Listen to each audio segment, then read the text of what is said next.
স্বাধীন দেশগুলোকে কি করতে হবে এ বিষয়ে যুক্তরাষ্ট্র আর হুকুম দেওয়ার অবস্থায় নেই বলে দাবি করেছে ইরান।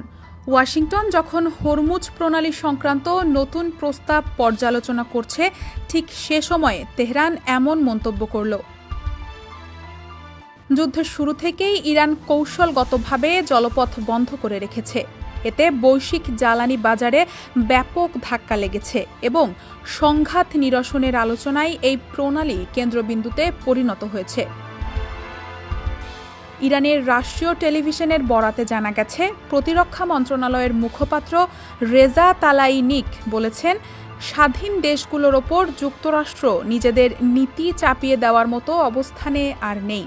তিনি আরও বলেন, ওয়াশিংটনকে এখন তাদের অবৈধ ও অযৌক্তিক দাবি পরিত্যাগ করতে হবে।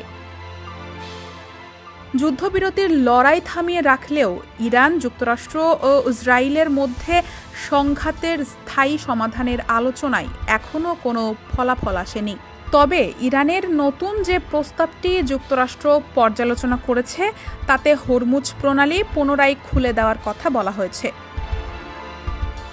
সাংহাই সহযোগিতা সংস্থার সদস্য দেশগুলোর প্রতিরক্ষামন্ত্রীদের বৈঠকের আগে তালাইনিক বলেন, ইরান স্বাধীন রাষ্ট্রগুলোর সঙ্গে, বিশেষ করে এসসিওর সদস্যদের সঙ্গে নিজেদের প্রতিরক্ষামূলক সামরিক ক্ষমতা ভাগাভাগি করতে প্রস্তুত। ডেস্ক রিপোর্ট, সমকাল।